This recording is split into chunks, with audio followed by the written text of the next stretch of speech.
What's going on, everybody? Welcome back to TTB Ravens Media, bringing Ravens content every single day. If you want to stay daily with content, make sure to hit the subscribe button down below. But this isn't a particular Ravens-related video. This is part of the draft profile series. I'm trying to come out with at least 2 or 3 profiles every single day up until the NFL draft, in addition to the regularly scheduled Baltimore Ravens content. So this video doesn't have as much of a Baltimore Ravens focus as the normal videos. So if you're not a Ravens fan, welcome. If you are a Ravens fan, I will give my opinions on the Ravens drafting these players at the end of the video. But I'm basically going over analyzing them, pros, cons, where I think they should fit, what I think about the prospect overall, and let me know who you guys want me to talk about, because, obviously there's like 500 guys trying to get drafted. I can't talk about every single one, so I want to talk about the guys you guys want to hear about, and I don't want to do it on the guys everybody talks about, right? I don't want to do it on Aiden Hutchinson or Jermaine Johnson, the really popular guys.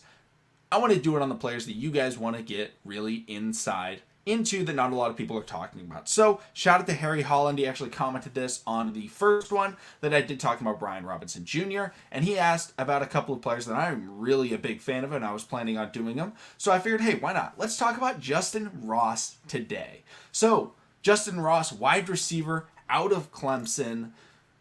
I think that this guy is one of the best sleeper wide receivers in this draft class. Now, the biggest thing with him is that he lost some of his production. He was the wide receiver 1 for Trevor Lawrence, all right? That's big, right? Having Trevor Lawrence is going to help you, and you are going to help him. Clemson severely fell off after Trevor Lawrence left. I think it was pretty obvious that they fell off, because Trevor Lawrence is a generational talent. He took them, to the championship game. They were arguably the best team in college football for a couple of seasons under Trevor.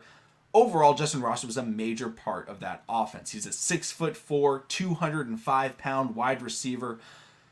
And overall, the dude is a beast, all right? The biggest thing, the concern with him, is whether or not he will get back to that form that he had with Trevor Lawrence.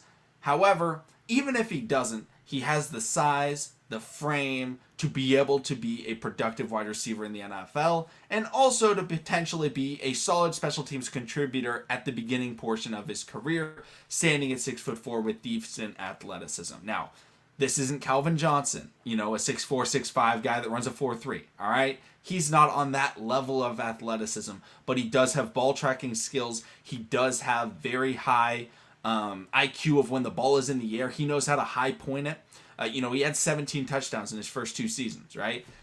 He had over 20 yards per reception in one of those seasons with Trevor Lawrence. That is massive when you're playing at a big school, when you are able to dominate at that level. That's similar to, guys like Jamar Chase, where you're playing at a high-profile school and you were still able to stand out. Even though you have a great quarterback like a Joe Burrow, he was able to perform, all right? He has very solid route running in terms of the angles that he's able to take. And, overall, he is just a physical presence on the football field that can go up and make those catches. So if you're a team that is looking for an X wide receiver, if you're a team that is looking for someone that you're going to have to probably develop a little bit. Now, you may not need to develop him as much, because if you were looking at him 2 years ago, you may be saying, wow, he's going to go into the draft in 2 years. He's going to be a first-round pick. He is easily a top 5 wide receiver in that class, right? Well, unfortunately, he lost his quarterback, and, the production decreased. So, now he's sliding. So he had the potential, right? He has that skill set that wasn't able to be utilized. So if he gets to a situation where they can develop wide receivers, or they know exactly what they need, they're like, hey, we need a 6'4", 6'5" jump ball, big wide receiver. And they know how to utilize that player, because some teams, some quarterbacks aren't able to utilize jump balls. They don't like to throw them. For example, Russell Wilson is top 5 quarterback in the NFL. I'm not trying to slander Russell Wilson, but Russell Wilson doesn't like to throw a lot of jump balls. He likes to throw, the moon balls, as Chris Collinsworth likes to call them. Like, he'll throw you open, but he's not putting you in jump ball situations. All right? So Justyn Ross's skill set isn't going to be maximized when you have a quarterback like a Russell Wilson. Now, Russell Wilson is one of the best quarterbacks in the NFL. So he's definitely going to get something out of you if you're a big wide receiver that goes over to now Denver. But then there's other players like, for example, a Jameis Winston, right? Jameis Winston is a guy, in New Orleans that will just throw it up and he will give you an opportunity. And we saw it with Mike Evans. And we saw it with all of the players, even Austin Seferian-Jenkins and Cameron Brate. Like, he will throw it up to you, and you will get the most out of it because you're playing with a guy that's going to give you those opportunities. Justyn Ross needs those opportunities, and he needs a system that's going to be able to maximize those opportunities for him. But if he gets that, he could be one of the best sleeper wide receivers in this NFL draft. I think a good comparison in terms of maximizing potential coming out, as a day 2, potential day 3 draft selection, is a man out of Notre Dame that went to the Pittsburgh Steelers in Mr. Chase Claypool. Chase Claypool coming out a little bit more athletic, I think, than Justyn Ross, but the biggest thing was, he's got to get that right spot, and he did, because Big Ben was willing to throw him some of those jump balls. Now, Big Ben, his arms started to, decrease as time went on, but when he first came into the league, he was scoring touchdowns left and right because Big Ben was just giving him that ball, letting him use his size to his advantage in those types of situations. Justyn Ross, if he's put in those types of situations, he will be able to perform, in my opinion. He's not someone that is going to just turn on the burners and be a Tyreek Hill type of player or a Julio Jones type of player. However, he is someone that could absolutely be a contributing factor on a great NFL team. The major concern with him is the injury history, with a spinal injury, in 2020. But he's played since then. And the biggest thing is he played since then, but he didn't have a good quarterback anymore, which makes it much more difficult, right? We see what happens to a lot of players when they lose their quarterback. Arguably a top 3 quarterback prospect in history, in the history of the NFL draft, was Trevor Lawrence. Well, he lost that and didn't get, it's not like, Alabama in recent years, they've just been churning out quarterbacks, the next quarterback, oh yeah, they're also a first round pick, like a Mac Jones from a Tua. He's not getting that. Their quarterback is not, oh my gosh, this is one of the best quarterbacks of all time. I'm not trying to slander Clemson. No, sorry, Clemson fans, but it's not Trevor Lawrence. And their offense wasn't as good. They also lost their running back in Travis Etienne. So they lost a lot of pieces, and he came back and he was all right.